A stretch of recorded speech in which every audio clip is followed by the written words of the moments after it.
नमस्कार, मैं हूं प्रवीण दुबे। मध्य प्रदेश की 28 सीटों का उपचुनाव में क्या राष्ट्रवाद का मुद्दा भी उछाला जाएगा? प्रदेश की संस्कृति मंत्री उषा ठाकुर इस चुनाव में बीजेपी की ट्रेंड सेटर बनकर उतरी हैं। क्या उषा ठाकुर राष्ट्रभक्त और राष्ट्रद्रोही की लकीर खींचकर इस उपचुनाव को कोई नई रंगत देने की तैयारी में है? क्या राष्ट्रवाद के बाद उस उपचुनाव में अयोध्या में राम मंदिर का निर्माण और धारा 370 का मुद्दा भी लाया जाएगा? सवाल यह भी कि एमपी के ग्रामीण वोटर वाले 28 सीटों पर इन राष्ट्रीय मुद्दों को कितनी जगह मिल पाएगी? मंत्री उषा ठाकुर ने आज कांग्रेस को देशद्रोही कहा और कहा कि यह चुनाव नहीं, असल में वैचारिक युद्ध है। देशभक्त और देशद्रोही की नई परिभाषा दे रही उषा ठाकुर ने यह भी कहा कि जो राष्ट्रवादी थे वो बीजेपी में शामिल हो गए, जो राष्ट्र से विमुख थे वो बीजेपी छोड़कर चले गए। उषा ठाकुर के पहले बीजेपी के सांसद नंद कुमार सिंह चौहान भी कमलनाथ को आतंकवादी बता चुके हैं। खुद उषा ठाकुर भी कांग्रेस के पहले आदिवासी संगठन जैस को देशद्रोही संगठन कह चुकी हैं। हालांकि बाद में आदिवासी वोटर की संभाल का ख्याल करते हुए उन्होंने माफी भी मांग ली थी।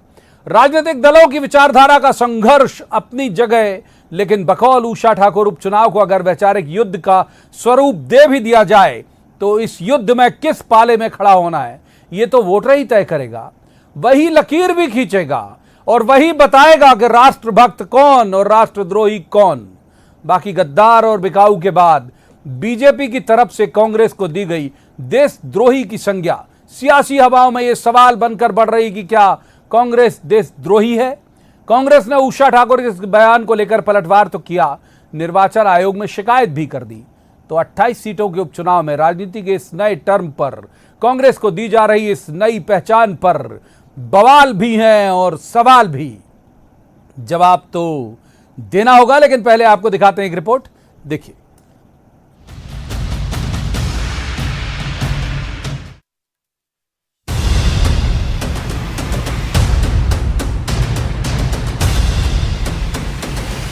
देखिए, ये वैचारिक युद्ध है। ये देशभक्त और देशद्रोही के बीच का निर्वाचन है।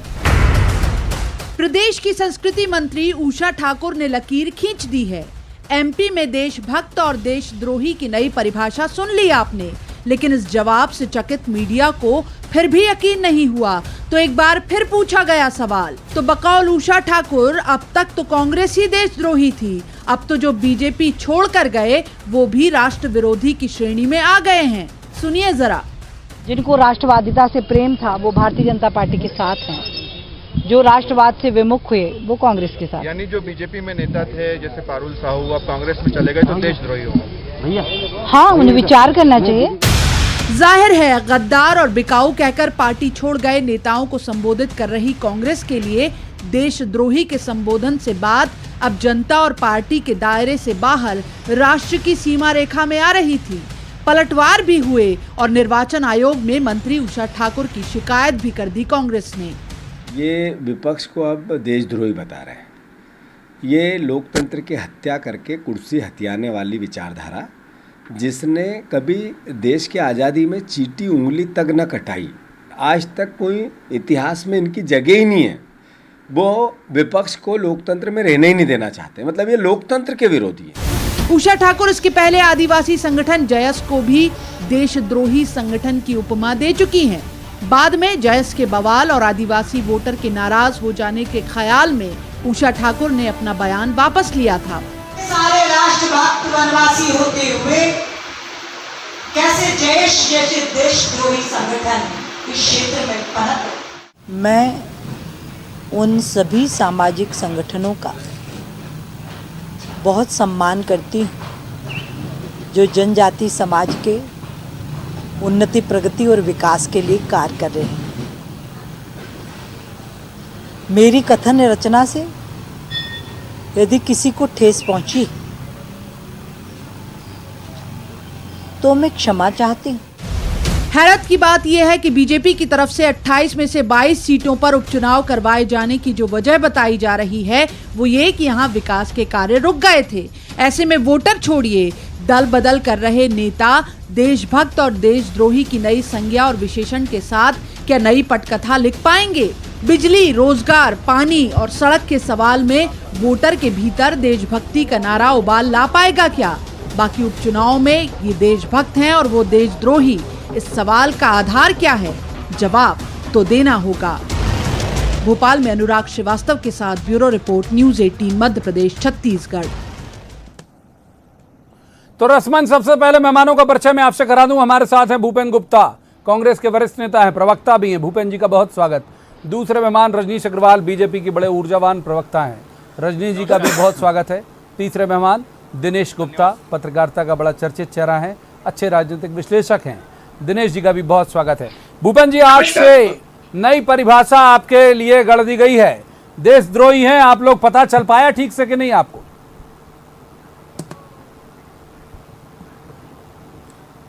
ये तो क्या होता है, आत्मग्लानि से भरे हुए लोग जिनका इतिहास में काला चेहरा दर्ज है, जिन्होंने जो है जब देश आज़ादी की अंगड़ाई ले रहा था, जो अंग्रेज़ों की मुखबिरी कर रहे थे, जिन लोगों ने जो है भगत सिंह जैसे क्रांतिकारियों के खिलाफ गवाहियाँ दी हैं, वो आत्मग्लानि से भरे लोग इससे ज़्यादा क्या कह सकते हैं?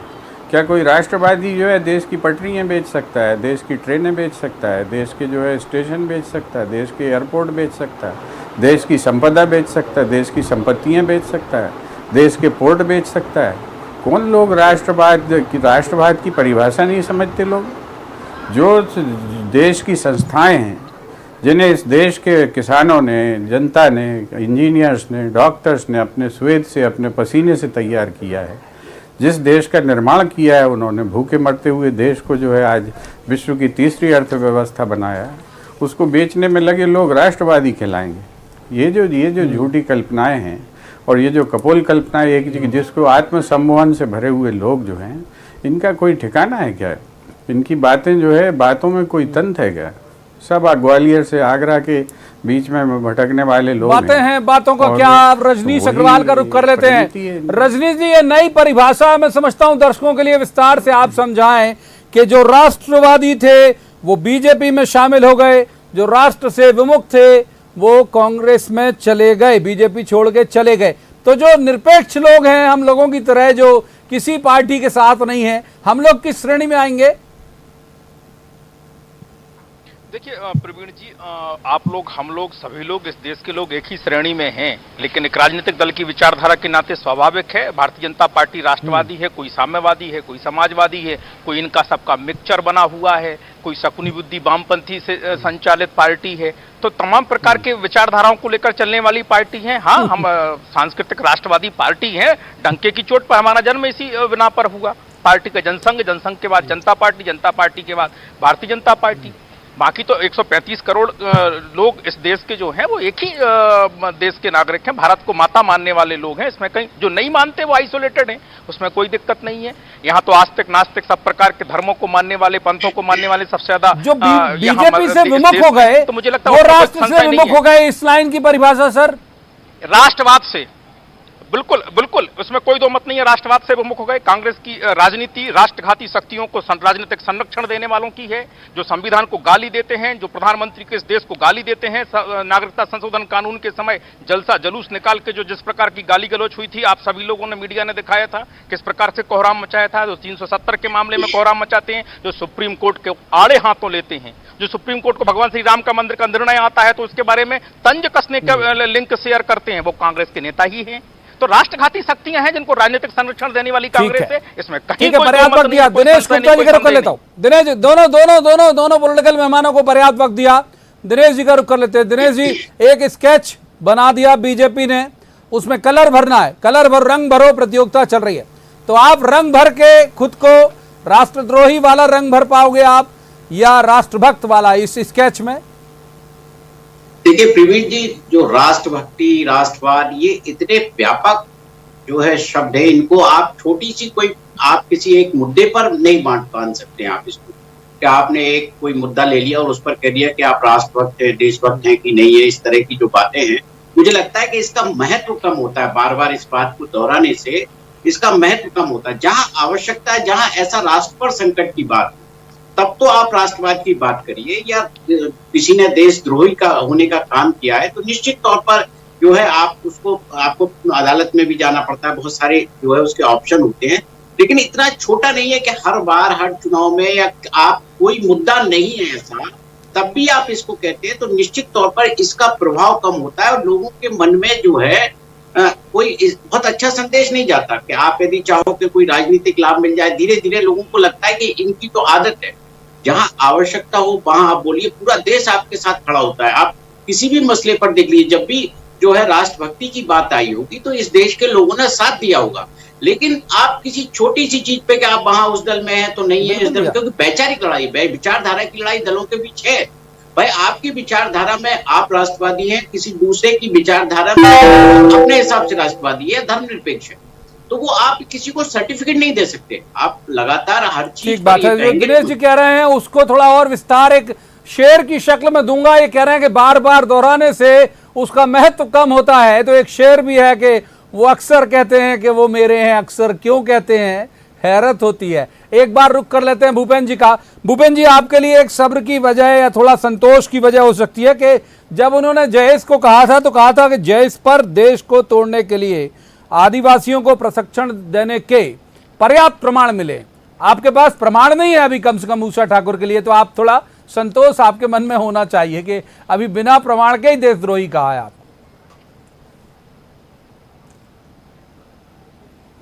देखिए, इनकी जो है बातों का कोई औचित्य है क्या? जो लोग जो है चाइना को दुश्मन कहते हैं वही लोग तो झूला झुला रहे थे ना। वही लोग कह रहे हैं कि चीन हमारे क्षेत्र में घुसा ही नहीं है, वो तो ना घुसा और ना बाहर गया।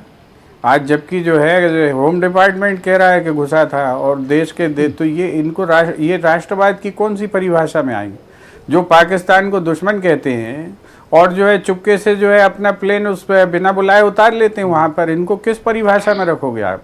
जो लोग जो है पाकिस्तान को दुश्मन कहते हैं और ISI से जांच करवाते हैं हमारे एयर बेसिस की, हमारे जो है ऐसे क्लासिफाइड एरियाज़ की जो सुरक्षा की दृष्टि से जहाँ पर दुश्मन की नज़र भी नहीं पड़नी चाहिए, इनको आप राष्ट्रवाद की कौन सी परिभाषा में रखेंगे? ये तो एक दोगली राजनीति है, एक दोगलापन है कि हम जो है लोगों को गुमराह करें, लोगों को झूठ बोलें, लोगों को कंफ्यूज करें, लोगों को बीच में जो है इस तरह की बातें करें। आप ये देखें, आप बताएं, जिस पार्टी के अंदर पाकिस्तान की ISI एजेंसी से पैसे लेकर काम करने वाले लोग पदाधिकारी हों, वो राष्ट्रभक्त और राष्ट्रवादी होने का दम्भ भरे, इससे ज़्यादा मूर्खतापूर्ण बात कोई देश में हो सकती है क्या? एक नहीं, कितने, कम से कम जो है 6 दर्जन से ज़्यादा लोग पकड़े गए, सतना से लेके लखनऊ, लखनऊ से लेके बंगाल तक, बिहार तक, जिनकी जड़ें फैली हों, सब एक ही संगठन के सदस्य, भारतीय जनता पार्टी के पदाधिकारी। लेकिन ये राष्ट्रवाद के मुद्दे पे ले जाएंगे तो ऐसे तो नहीं कि व्यक्ति भावुक हो जाए आपके खिलाफ। भूपेन जी भाई बताइए, अगर जो ISI के लिए काम करने वाले लोगों के साथ आदमी जो है हिये से लगकर आंसू बहा देगा, ये आपको भी लगता है, तो अब इस देश में तो फिर कुछ बचा ही नहीं है। ये जो है ये तो ISI के लिए काम करते, ऑफिशियली पकड़े गए, इन्हीं की सरकार ने पकड़ा और किसी ने यहाँ लगवाने के लिए ही बैठा हूँ। रजनी सक्सेना का रुख कर लेते हैं। रजनी जी बहुत देर से कुछ जवाब देना चाह रहे हैं। जिस पार्टी में ध्रुव सक्सेना पैदा हुए हैं, एक सवाल और मैं ले लेता हूँ आपका। अरे उन देश के गद्दारों को आप जो है राष्ट्रपति रजनी जी, खंडवा के सांसद, आपके पूर्व प्रदेश अध्यक्ष BJP, उन्होंने नंद कुमार सिंह चौहान ने कहा था कि कमलनाथ आतंकवादी हैं। अगर ये आतंकवादी कमलनाथ को छोड़कर बीजेपी में नहीं आते तो शिवराज कैसे मुख्यमंत्री बनते? तो श्रीमान, मैं सिर्फ ये जानना चाहता हूं कि कितने सर्टिफिकेट आपने कोरे रख रखे हैं बीजेपी के बड़े इस तरह के नेताओं ने कि वही बांटेंगे कि राष्ट्रभक्त कौन और राष्ट्रद्रोही कौन? क्षमा करिए प्रवीण जी, किसी ने राष्ट्रभक्त और देशद्रोही का सर्टिफिकेट नहीं बांटा। राष्ट्रभक्त था कि राष्ट्रद्रोही था? कहा कि ये राष्ट्रवादी और देशद्रोहियों के बीच में चुनाव है। ध्रुव सक्सेना कौन था? राष्ट्रभक्त था कि देशद्रोही था? वो बताइए कि ये ध्रुव सक्सेना कौन था? आपकी पार्टी का पदाधिकारी ध्रुव सक्सेना कौन था? इसका जवाब दीजिए। ये ध्रुव सक्सेना कौन था? इसका जवाब दीजिए। राष्ट्रभक्त था कि राष्ट्रद्रोही था? समाचार पत्र जवाब दीजिए इसका, रट्टू लाल जी, रट्टू लाल जी, इसका जवाब दीजिए। कौन था ध्रुव सक्सेना? राष्ट्रभक्त था कि राष्ट्रद्रोही था? कांग्रेस का कौन था ध्रुव सक्सेना? राष्ट्रभक्त था कि राष्ट्रद्रोही था? इसका जवाब दीजिए। आप इसका जवाब दीजिए कि राष्ट्रभक्त था कि राष्ट्रद्रोही था ध्रुव सक्सेना? आपकी पार्टी का पदाधिकारी था, इसका जवाब दीजिए। कौन था ध्रुव सक्सेना, राष्ट्रभक्त के राष्ट्रद्रोही? सीधा सीधा जवाब दीजिए। बेशर्मों की तरह दोगली राजनीति की चर्चा मत करिए, सीधा जवाब दीजिए। आप कौन था? ध्रुव सक्सेना कौन था? राष्ट्रभक्त था कि राष्ट्रद्रोही था? इसका जवाब दीजिए।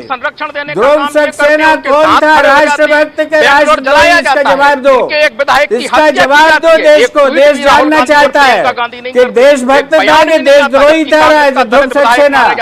जवाब दीजिए, इसका जवाब दीजिए। पाखंडियों, इसका जवाब दीजिए। जवाब नहीं कौन था ध्रुव सक्सेना?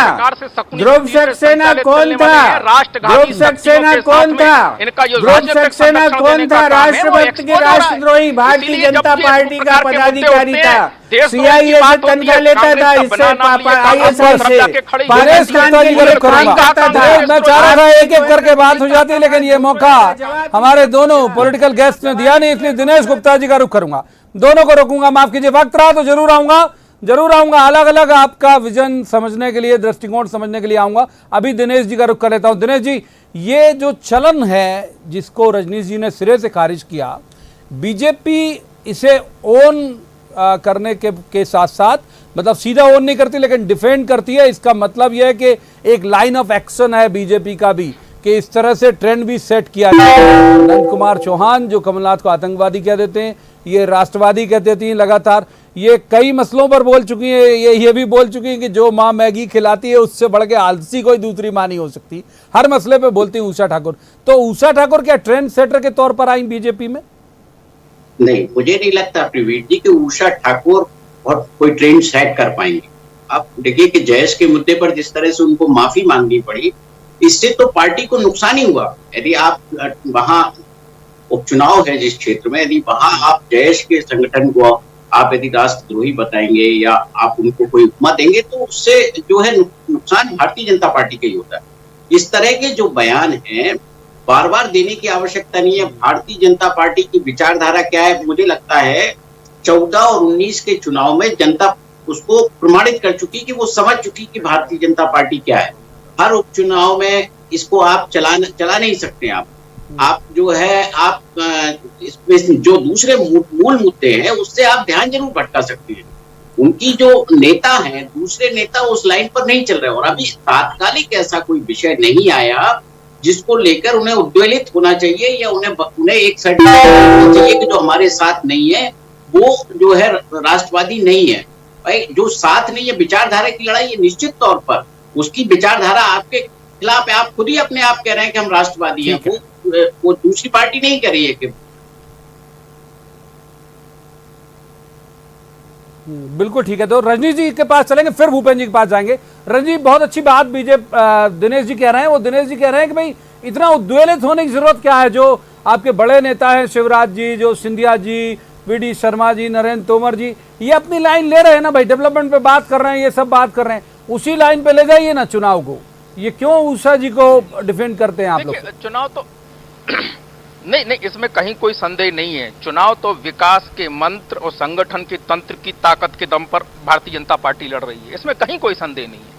लेकिन जब वैचारिक बात आएगी, वैचारिक युद्ध की बात आएगी, जो बात उषा ठाकुर जी ने कही, इसमें भी कोई संदेह नहीं कि कांग्रेस आज जिस प्रकार की राष्ट्रघाती शक्तियों को राजनीतिक संरक्षण देने का काम कर रही है पूरे देश में, वो किसी से छुपा हुआ नहीं है।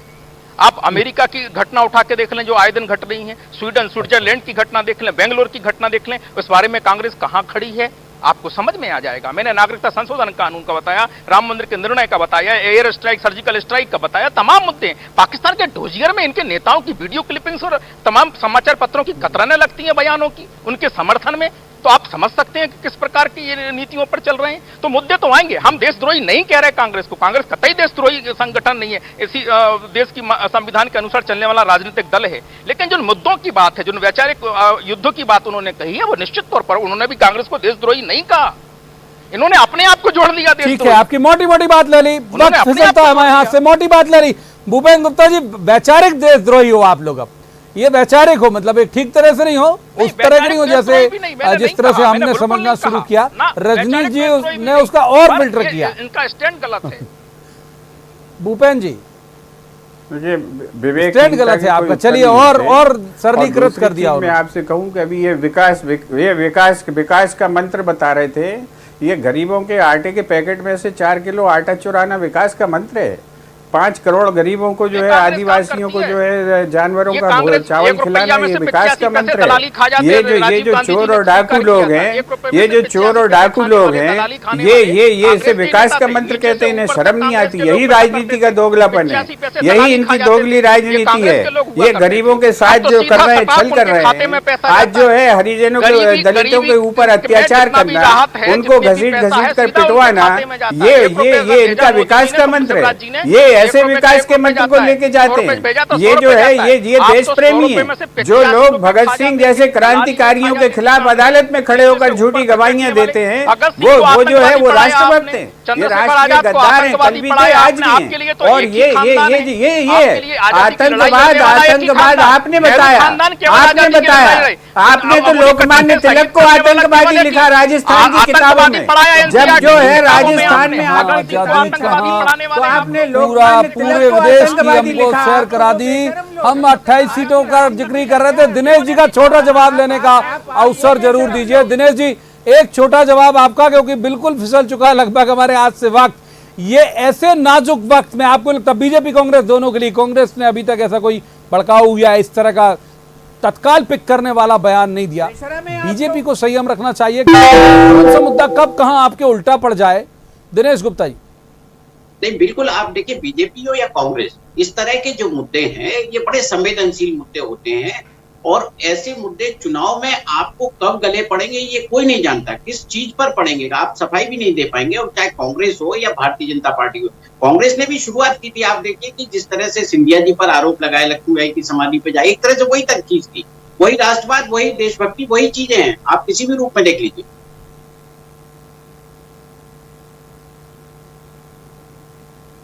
जी, तो गए क्यों नहीं वो लक्ष्मीबाई? माफ कीजिए, वक्त इतनी चर्चा की इजाजत देता, कुछ तकनीकी दिक्कत भी शायद दिनेश जी के जवाब में आई, हम पूरा ले नहीं पाए उनका जवाब। तीनों मेहमानों का यहीं पर मैं शुक्रिया अदा करूंगा, लेकिन मैं उनकी बात से सहमत हूं कि ऐसे नाजुक वक्त में कौन सा मुद्दा कब कहां गले पड़ जाए और आपको जवाब देते नहीं बने। ठीक तरह से कैंपेन दोनों पार्टियों के चल ही रहे, वरिष्ठ नेता अपनी अपनी ताकत झोंक रहे हैं, अपनी अपनी खामी और खूबियां, माफ कीजिए सामने वाले की खामी और अपनी खूबियां बता रहे हैं। फिर क्यों दाएं बाएं से इस तरह के बयान आने चाहिए? अब इन बयानों का असर कितना होगा ये तो तब पता चलेगा जब चुनाव के नतीजे आएंगे। आज की इस चर्चा में इतना ही। कल किसी खास मसले पर खास पैनल के साथ बैठकर कहेंगे, जवाब तो देना होगा। तब तक आप देखते रहिए न्यूज़ 18 मध्य प्रदेश छत्तीसगढ़।